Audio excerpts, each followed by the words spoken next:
इस खबर के प्रायोजक हैं MM Khan nursing home Chandpatti Azamgarh. Ayushman card धारकों के लिए उपलब्ध फ्री सुविधाएं, भर्ती की सुविधा, फ्री जांच की सुविधा, फ्री डायलिसिस की सुविधा। निवेदक डॉक्टर MS खान। अधिक जानकारी के लिए संपर्क करें 7388293992 पर। चाहिए केंद्र में आप बैठे और बेटियों के साथ ऐसी हरकतें हो रही है, आपको शर्म आनी चाहिए। अगर किसी बेटी के साथ अत्याचार होता है और उसके खिलाफ कोई प्रोटेस्ट करता है तो आपकी दिल्ली पुलिस उसको उठा के जेल में डालती है। शर्म आनी चाहिए, डूब के मर जाना चाहिए आप लोगों को। कि जिधर भी देखो हवस के जल्लाद बैठे हैं। संभाल कर रखो अपनी फूल सी बेटियों को, क्योंकि देश चलाने वाले बेऔलाद बैठे हैं, बेऔलाद। आपके घर में बहन बेटियां नहीं है क्या? आपकी कोई बेटी नहीं है क्या? आप किसी के बेटे बाप नहीं है क्या? आप किसी के भाई नहीं है क्या? शर्म आनी चाहिए, डूब कर मर जाना चाहिए आप लोगों को। इसी प्रकार देश के गृह मंत्री, जो कि बीजेपी के राष्ट्रीय अध्यक्ष भी हैं, श्री अमित शाह जी, उनके पास अंधेरी काली रात में सरकार बनाने का पूरा समय है। उनके पास विधायक खरीदने का समय है, लेकिन देश की बेटियों की सुरक्षा सुनिश्चित हो, देश की सुरक्षा सुनिश्चित हो, इसके लिए देश के सुरक्षा गृह मंत्री के पास समय नहीं है। NCRB की रिपोर्ट के मुताबिक हर 3 मिनट के अंदर देश के किसी न किसी राज्य में, किसी न किसी शहर में, किसी न किसी गांव में, बस्ती में हर 3 मिनट में कोई न कोई बच्ची, महिला, बुजुर्ग रेप का शिकार होती है। लेकिन दुर्भाग्यवश स्थिति ये है कि ना तो देश की महिला बाल विकास मंत्री के पास अपराधियों के खिलाफ कार्रवाई करने का समय है, ना पीड़िता के परिवार से मिलने का समय है। उसी कड़ी में देश के प्रधानमंत्री जी के भी पास बड़े बड़े स्पोर्ट्स पर्सन हो या अभिनेता हो, उनके साथ फोटो खिंचाने का समय है, उनकी शादियां अटेंड करने का समय है, लेकिन देश की बेटियों पर हो रहे अत्याचार, उनकी सुरक्षा, उनकी जिम्मेदारियों को लेकर देश के प्रधानमंत्री के पास टाइम नहीं है। उसी प्रकार देश के गृह मंत्री, जो कि बीजेपी के राष्ट्रीय अध्यक्ष भी हैं, श्री अमित शाह जी, उनके पास अंधेरी काली रात में सरकार बनाने का पूरा समय है। उनके पास विधायक खरीदने का समय है, लेकिन देश की बेटियों की सुरक्षा सुनिश्चित हो, देश की सुरक्षा सुनिश्चित हो, इसके लिए देश के सुरक्षा गृह मंत्री के पास समय नहीं है। ऐसे में ये कहना बिल्कुल भी गलत नहीं होगा अध्यक्ष जी कि जिधर भी देखो हवस के जल्लाद बैठे हैं। संभाल कर रखो अपनी फूल सी बेटियों को, क्योंकि देश चलाने वाले बेऔलाद बैठे हैं, बेऔलाद बैठे हैं। बिल्कुल चिंता नहीं है। आज देश में महिला सुरक्षा पे तो महिला सुरक्षा बेतुकी बातें हैं। महिला सुरक्षा बेतुकी बातें लगी आपको? बेटियों की सुरक्षा आपको बेतुकी बातें लगती है? अध्यक्ष, इनका शब्द निकलवाए आप, पहले कार्रवाई से बेतुका शब्द निकलवाए। मैं आपको शर्म आनी चाहिए। केंद्र में आप बैठे और बेटियों के साथ ऐसी हरकतें हो रही है, आपको शर्म आनी चाहिए। अगर किसी बेटी के साथ अत्याचार होता है और उसके खिलाफ कोई प्रोटेस्ट करता है तो आपकी दिल्ली पुलिस उसको उठा के जेल में डालती है। शर्म आनी चाहिए, डूब के मर जाना चाहिए आप लोगों को। ऊपर से कह रहे हैं बेतुका बोल रहे हैं, शर्म नहीं आती विजेंद्र गुप्ता जी? आपके घर में बहन बेटियां नहीं है क्या? आपकी कोई बेटी नहीं है क्या? आप किसी के बेटे बाप नहीं है क्या? आप किसी के भाई नहीं है क्या? शर्म आनी चाहिए, डूब कर मर जाना चाहिए आप लोगों को। राखी जी प्लीज, माननीय सदस्यगण प्लीज, राखी जी कंटिन्यू। अध्यक्ष जी, मैं दोबारा इस बात को दोहराऊंगी, जिधर भी देखो हवस के जल्लाद बैठे हैं। संभाल कर रखो अपनी फूल सी बेटियों को, क्योंकि देश चलाने वाले बेऔलाद बैठे हैं, बेऔलाद। अध्यक्ष जी, आए दिन चाहे छोटी बच्ची, चाहे 27 साल की डॉक्टर हो, चाहे 56 साल की बुजुर्ग महिला हो, हर कोई हवस का शिकार बन रहा है, हर कोई रेप का शिकार बन रहा है। लेकिन सियासत में बैठे इन सियासतदानों को कोई फर्क ही नहीं पड़ता।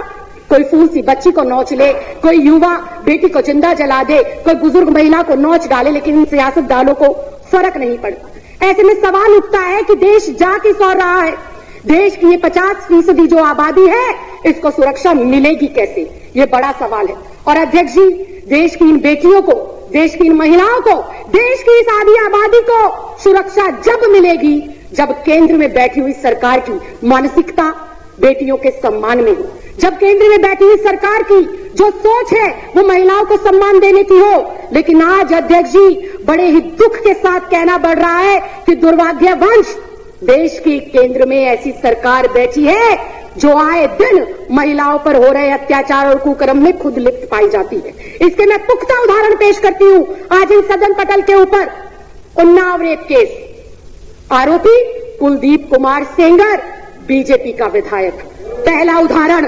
दूसरा उदाहरण, आसिफा 8 साल की मासूम बच्ची, कठुआ जम्मू का केस, इसमें भी आरोपी बीजेपी के नेता पाए जाते हैं। शाहजहांपुर यूपी का केस, चिन्मयानंद स्वामी एक बेटी को ब्लैकमेल कर रहा था, विवस्त्र होकर उससे मालिश कराता था। कौन है वो आदमी? वो है पूर्व गृह राज्य मंत्री बीजेपी की सरकार का। और स्वयं बहुत दुख के साथ कहना चाहती हूं, स्वयं देश के प्रधानमंत्री पाए गए बेटियों की सुरक्षा जो है जासूसी कराते हुए। स्वयं इस देश का गृह मंत्री नामजद तड़ीपार रह चुका है। ये मैं नहीं कह रही, ये मेरे देश का कानून कहता है, ये मेरे देश के न्यायालयों ने और जजों ने कहा है। ये राखी बिरलानी आम आदमी पार्टी नहीं कह रही है।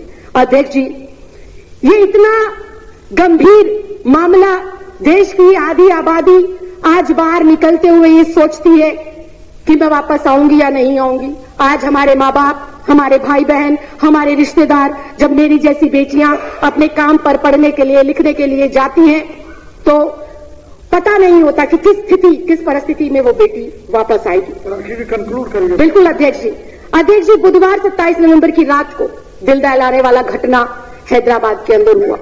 एक 27 वर्षीय डॉक्टर का स्कूटी खराब होता है और उसको मदद के बहाने 4 लोग घेर लेते हैं और उसके साथ गैंगरेप होता है, उसे जला दिया जाता है। इतनी हृदय विदारक घटना अध्यक्ष जी, मेरे मुंह से शब्द नहीं निकल पा रहे, क्योंकि मैं स्वयं भी एक लड़की हूं और कभी कभी किचन में खाना बनाने का मौका मिलता है। गलती से गर्म कढ़ाई को छू लेते हैं अध्यक्ष जी, तो अगले 2 दिन तक उंगली दर्द करती है। उस बेटी को जब जलाया गया होगा अध्यक्ष जी, हमारी जैसी बेटियों की आत्मा कैसे आज कुलमिला रही है, आप समझ भी नहीं सकते। और ये सामने बैठे हुए बीजेपी के लोग कहते हैं कि किस तरह की बेहुदगी की जा रही है। अध्यक्ष जी, इसके खिलाफ कोई ना कोई कार्रवाई जरूर होनी चाहिए। और ऐसे में जब दिल्ली के अंदर एक अन्नू नाम की लड़की उसके खिलाफ आवाज बुलंद करती है, अकेली वो अपनी हिम्मत जुटाकर धरना देती है, तो वही केंद्र शासित जो दिल्ली पुलिस है उस बेटी के साथ बर्बरता पूर्व जो है काम करती है, उसको मारती है, पीटती है और जेल में डाल देती है। तभी उसका संज्ञान लेते हुए दिल्ली महिला आयोग की अध्यक्ष जाती है और उसकी मदद करती है। अध्यक्ष जी, कहने को बहुत कुछ है, लेकिन मैं एक बेटी होने के साथ साथ, एक महिला होने के साथ साथ एक महिला जनप्रतिनिधि भी हूं और मुझे नहीं पता कि 7वीं विधानसभा में आने का मुझे मौका मिलेगा या नहीं मिलेगा, लेकिन जितना समय और जितना प्यार जनता ने हमारी सरकार को दिया, मैं आज गर्व से सीना चौड़ा कर और अपनी गर्दन को खड़ा कर ये कह सकती हूं कि मेरी सरकार ने न सिर्फ महिला सम्मान के लिए काम किया, बल्कि महिलाओं को सुरक्षित करने में भी बहुत महत्वपूर्ण कदम उन्होंने उठाए हैं। मैं उम्मीद करूंगी कि देश में आज जो स्थिति है वो स्थिति भविष्य में ना हो, इसके लिए आज हर एक बेटी को जागना होगा, हर परिवार के सदस्य को जागना होगा और उखाड़ कर फेंकना होगा ऐसी मानसिकता के नेताओं को जो मानसिकता वो महिलाओं के विरोध में रखते हैं और जो उनकी मानसिकता महिला विरोधी झलकती है। आपने मुझे इस अति महत्वपूर्ण मुद्दे पर बोलने का मौका दिया, बहुत बहुत धन्यवाद, बहुत बहुत आभार।